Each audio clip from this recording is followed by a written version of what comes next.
Good morning everyone. Welcome back to our online class again. We have continued with our lesson 4th geography maps. We have read about what is a map, then after what are different components of map, then after distance, then after direction to read a map कि हमारे पास क्या क्या चीज जरूरत है। तो हमने distance को किससे मेजर किया था? स्केल से। डिस्टेंस अगर मेजर किया तो स्केल से कि मैप के ऊपर 1 सेंटीमीटर वास्तव में जमीन के ऊपर कितने किलोमीटर या कितने मीटर को दर्शा रहा है, यानी वास्तविक जो जमीन के ऊपर एरिया है उसको सेंटीमीटर में या किस प्रकार मिलीमीटर में भी हो सकता है, लेकिन सेंटीमीटर में दर्शाते हैं ज्यादातर कि मैप के अंदर 1 सेंटीमीटर कितने एरिया को दर्शाएगा।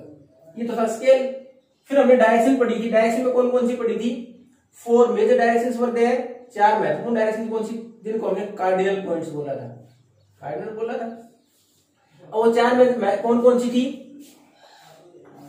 नॉर्थ, साउथ, ईस्ट और वेस्ट। और फिर हमने पढ़ा था डायरेक्शन का कि कहीं भी किसी भी मैप में ज्यादातर क्या होता है, राइट कॉर्नर में ये वर्ड लिखा होता है एन, और इसके साथ एक ऐसा सिंबल होता है, यानी ये दर्शाता है कि ऊपर की डायरेक्शन है मैप की वो क्या है, नॉर्थ है। अगर ऐसा मेंशन नहीं कर रखा तो भी आपको बताया गया था always the upper direction is north in map. आपके सामने जब मैप रखा होगा तो ऊपर की डायरेक्शन हमेशा नॉर्थ होगी। अब उसके बाद हमने 4 महत्वपूर्ण डायरेक्शन हमारी पढ़ ली। अब जैसे मेरे डायरेक्शन का पता चल गया तो मैंने उसमें बताया था in the right hand side of north is east, left west and just opposite south. तो हम एक डायरेक्शन से सारी पता लगा लेते हैं। अब हमने देखा कि एग्जैक्ट लोकेशन पता करना हो तो हम ये नहीं बोल सकते कि जैसे राजस्थान का बोले कि नॉर्थ में है। नॉर्थ में नहीं, नॉर्थ में तो जम्मू कश्मीर है। उसके बाद थोड़ा और नीचे आ जाए, इस साइड आ जाए हिमाचल प्रदेश, इस साइड आ जाए पंजाब, उसके बाद और नीचे तब जाके हमारी बारी आती है राजस्थान की। अगर वेस्ट में बोले तो गुजरात है पहले। तो इसलिए एग्जैक्ट लोकेशन के लिए हमने क्या किया कि क्यों नहीं कार्डिनल पॉइंट्स है, मेजर डायरेक्शन 4 जो महत्वपूर्ण डायरेक्शन, उसके अलावा भी देखें तो इनके इंटरमीडिएट डायरेक्शन देखे हमने, जिनको की इंटरमीडिएट डायरेक्शन, ये जैसे इसमें से ये और इसमें से ये। अब देखो थोड़ा और इजी हो गया, नॉर्थ और साउथ को बेस ले लें, बाकी वर्ड उसके साथ लिख दें। तो ये होगी नॉर्थ वेस्ट और ये होगी नॉर्थ ईस्ट। थोड़ा और इजी हो जाएगा हमारे लिए किसी लोकेशन को फाइंड आउट करना। और ये साउथ वेस्ट और साउथ ईस्ट, ये तो थी डायरेक्शंस। अब हमने ये भी पढ़ा था कि हमारा डायरेक्शन पता करना चाहे तो हम किसी कंपास से, कंपास अगर हमारे पास है तो it always in the whatever needle inside that compass, compass में जो नीडल होती है वो हमेशा किसको पॉइंट आउट करती है? नॉर्थ साउथ को, यानी नॉर्थ साउथ की तरफ रहती है हमेशा वो। तो जहां भी रहे हमारे पास कंपास है तो बता देगा कि नॉर्थ साउथ की है, तो बाकी डायरेक्शन हम पता कर लें। नॉर्थ के राइट हैंड साइड में ईस्ट और लेफ्ट में वेस्ट, तो हमें पता चल जाएगा। अब हमारे पास नेक्स्ट है, ये तो था हमने पहले हमने डिस्टेंस देखा, फिर डायरेक्शन। अब हमारे पास नेक्स्ट जो चीज है किसी भी मैप को पढ़ने के लिए वो सिंबल्स। अब देखो अभी हमें किसी भी मैप के ऊपर, यानी पेज पर मैप बना रहे हैं, उस पर ऐसा तो नहीं स्कूल दिखाना तो पूरी बिल्डिंग खड़ी कर दें, नहीं पॉसिबल है। ब्रिज दिखाना तो पूरा ब्रिज बना के छोड़ दें, ब्रिज तो कई किलोमीटर तक होता है, ओवर ब्रिज। तो हमें वो एक्चुअल शेप बनाना उसके ऊपर पॉसिबल नहीं होता। तो इतने बड़े मैप थोड़े बनते हैं कि हम किलोमीटर और हमारे पास 100 मीटर्स में बना दें। हम क्या करेंगे, उसके लिए सिंबल ले लेंगे ताकि वो रिप्रेजेंट कर दे कि ये जो सिंबल है किसको रिप्रेजेंट करता है। कई बार और उसमें बहुत सारी चीजें होती हैं, कलर भी है, उसके बाद लेटर्स भी हो सकते हैं कि कहीं ए लिख दिया, कहीं बी लिख दिया, पी लिख दिया, तो किसको रिप्रेजेंट करेगा। कलर है वो किसको रिप्रेजेंट करेगा।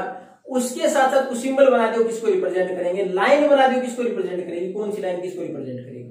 तो इसके लिए हमने क्या किया, सिंबल्स फाइंड आउट कर लिए कि सिंबल्स के द्वारा आसान हो जाएगा हमारे यहाँ मैप बनाना भी, क्योंकि बड़े लेवल पर नहीं बनेगा, आसान से सिंबल उसमें पुट आउट कर देंगे, और उसके साथ उसको पढ़ना भी। अब पढ़ना कैसे आसान हो जाएगा। अब देखो जो भी हमें किसी भी जगह की लैंग्वेज अगर नहीं आती है, मैप अगर अमेरिका में बना होगा तो भी सिंबल से इस्तेमाल होंगे, फ्रांस में बना होगा तो भी, और जर्मनी में, क्योंकि हैज एन इंटरनेशनल एग्रीमेंट, एक अंतरराष्ट्रीय कई देशों के बीच में, सारे देशों के बीच एक समझौता होता है कि कौन सा सिंबल किसके लिए इस्तेमाल किया जाएगा। हर जगह मैप में वही सिंबल इस्तेमाल होगा। अब आप यहां से जर्मनी चले गए, जर्मन नहीं आती आपको, आप किसी डायरेक्शन या फिर किसी पार्टिकुलर जगह को कैसे पूछेंगे, नहीं पूछ सकते। लेकिन अगर आपके पास मैप है तो उससे अंदाजा लगा लेंगे कि ये जगह कहां है, क्योंकि सिंबल तो वही है जो भारत में है, अमेरिका में, जर्मनी में, फ्रांस में, ब्रिटेन में, हर जगह सिंबल एक जैसे इस्तेमाल होंगे मैप के अंदर। और इसको बोलते हैं कन्वेंशनल सिंबल्स, कन्वेंशनल परंपरागत, जिनको कि सबने मान लिया वो है कन्वेंशनल सिंबल्स। तो इन सिंबल से हम मैप पढ़ना आसान हो जाता है और हमें आसानी किसी भी जगह पर किसी लोकेशन को ढूंढने में आसान हो जाती है हमारी। अब ये तो थे हमारे पास सिंबल्स। अब सिंबल्स होते किस प्रकार के हैं, अगर हम एग्जांपल लेते तो सबसे कॉमन जो आप देखते हो, कई बार आप कहीं जाते हो और रास्ते में स्कूल है, तो बहुत बार देखा होगा एक बच्चा बैग लटका है, सामने छोटा सा उस पर लगा दिया, कितना सा बोर्ड है उसके ऊपर एक बच्चा बैग लिए लटका दिया। इसके अंदर अगर मान लो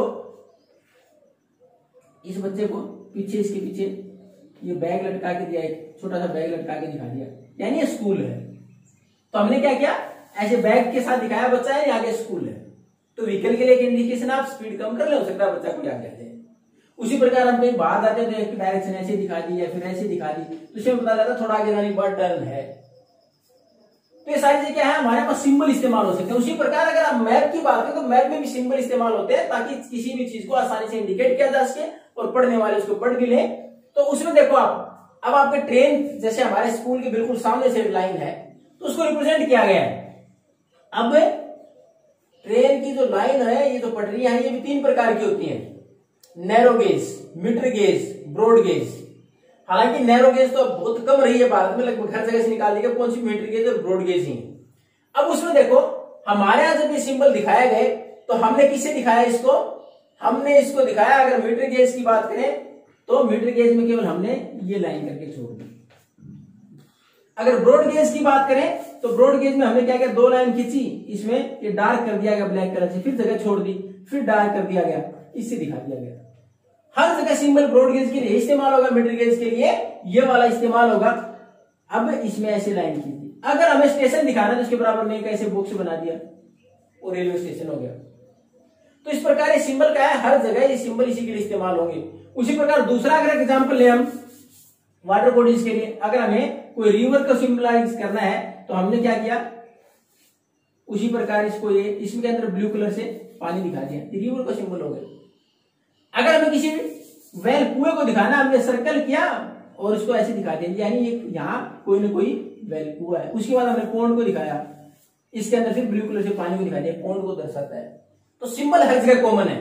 उसके बाद मैंने बोला इसके साथ साथ हो सकता है हम किसके लिए ले ले, इसके साथ साथ हम कई बार लेटर का इस्तेमाल करते हैं, जैसे पीओ लिख दिया, यानी ये पोस्ट ऑफिस का सिंबल है। मैप में जहां लिखा है पोस्ट ऑफिस का सिंबल है। इसके बाद पीएस लिख दिया, पुलिस स्टेशन का सिंबल है। तो इस प्रकार हमने जो वर्ड इस्तेमाल किए वो उसके अनुसार इस्तेमाल करते चले गए कि किस चीज को रिप्रेजेंट करता है। उसी प्रकार हमारे यहां अगर हमने दिखाया मेटल, कच्चा और पक्का रास्ता, मेटल रोड और मेटल रोड। अब देखो हमारे पास पक्का रास्ता है, कंक्रीट का बना रखा है, सीमेंट का बना रखा है, तो हमने क्या किया, ये 2 डार्क लाइन खींच दी। अगर हमारे पास यही कच्चा रास्ता है, यानी खेतों का रास्ता है, मिट्टी डाल रखी है, बाकी नहीं, तो ऐसे रिप्रेजेंट कर दिया। हर जगह सिंबल ये इस्तेमाल होगा। तो हम सिंबल से आसानी से किसी भी मैप को पढ़ सकते हैं। और सिंबल हर जगह it is an international agreement, अंतरराष्ट्रीय समझौता है। अमेरिका में भी कच्चे रोड के लिए ये सिंबल इस्तेमाल होगा, पक्के के लिए इस्तेमाल होगा। तो उसी प्रकार अब कहीं भी जाए, अगर हमें मैप के द्वारा किसी फाइंड आउट करना है किसी लोकेशन को, हम आसानी से पता कर सकते हैं, किसी दूसरे से पूछने की जरूरत नहीं है अगर हमें मैप की जानकारी है तो इसलिए हमारे पास महत्वपूर्ण चीजें क्या है, किसी भी मैप को पढ़ने के लिए सबसे पहले तो हमने देखा कि हमारे पास स्केल पता हो, कि हमने देखा कि हमें पार्टिकुलर जगह अमेरिका में चले गए, 2 शहरों का डिस्टेंस दे दिया गया कि ये 2 शहर ए और बी। अब इसमें स्केल पता हो आपको, ये दे रखा है कि 2 सेंटीमीटर जगह है। अब आपको मैप का स्केल का पता है कि 1 सेंटीमीटर 200 किलोमीटर को दर्शाता है। तो इसका मतलब ए और बी शहर में डिस्टेंस कितना आ गया, ये 400 किलोमीटर का हो गया। यानी ए से बी कितनी दूर है, 400 किलोमीटर। उसके बाद हो गई दूसरी डायरेक्शन। डायरेक्शन आपने देख ली कि हमेशा ऊपर की डायरेक्शन नॉर्थ होती है, तो उस शहर का उस मैप में देखेंगे कौन सी डायरेक्शन दे रखा है, उससे आपको डायरेक्शन पता चल जाएगी, डायरेक्शन चले जाएंगे। उसके बाद सिंबल के आपको जो पार्टिकुलर जगह पर जाना है, पोस्ट ऑफिस जाना है, पुलिस स्टेशन जाना है, रेलवे स्टेशन जाना है, उसका सिंबल मिलेगा आपको। उस सिंबल को पढ़ के आप पता लगा सकते हैं कि हमें जाना कहाँ और किस प्रकार जाना है, कौन सी डायरेक्शन में जाना है, कितनी दूर जाना है। तो इस प्रकार हमारे लिए किसी भी मैप को पढ़ने के लिए 3 महत्वपूर्ण चीजें हैं। कौन सी? First, we must know the scale of the map, कि हमें डिस्टेंस का अंदाजा हो जाए, स्केल पता होना चाहिए। दूसरा, डायरेक्शन, हमें जाना किस साइड है वो डायरेक्शन पता होनी चाहिए। तीसरा, सिंबल, कि जिस लोकेशन को, जिस साइड को हम फाइंड आउट करें, वो साइड कौन सी है, कौन सी जगह पर जाना, क्या है वो।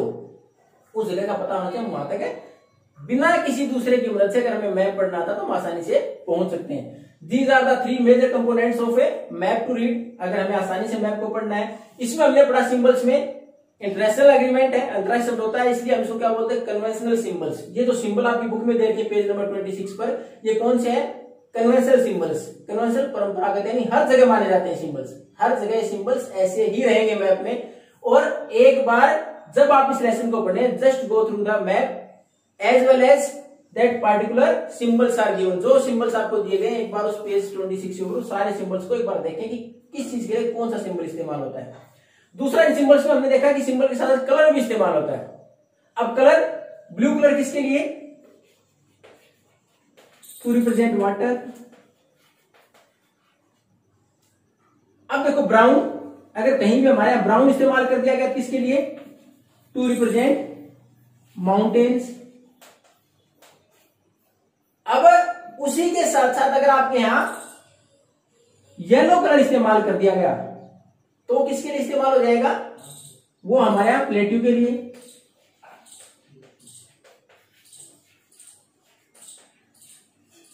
अगर ग्रीन इस्तेमाल किया गया तो हमने किसके लिए इस्तेमाल किया, प्लेन्स के लिए। तो हमारे कई बार ये चीजें मैप के अंदर रिप्रेजेंट कलर से भी होती हैं। तो जैसे हमने ये दे दिया अलग अलग कि ब्लू वाटर के लिए, ब्राउन माउंटेन्स के लिए, येलो प्लेट्यूज के लिए और ग्रीन प्लेन्स के लिए। तो ये है हमारे पास किसी भी मैप को पढ़ने का आसान तरीका, जिससे हमें ये सारी चीजें, अगर हमें डायरेक्शन पता है, हमें सिंबल पता है कि कौन सा सिंबल किसके लिए इस्तेमाल होता है, और उसके साथ हमें डिस्टेंस के लिए स्केल पता है कि मैप का स्केल क्या है, we can easily find out any location और एनी प्लेस। तो अगले क्लास में हम पढ़ेंगे हमारे पास कि व्हाट इज ए स्केच और व्हाट इज ए प्लान, कि अगर हम रफली कोई काम करें उसके लिए स्केच और प्लान क्या है। ये हमारे मैप के लिए महत्वपूर्ण component. Just go through the lesson, if you have any doubt then you can ask. Thank you and have a nice day.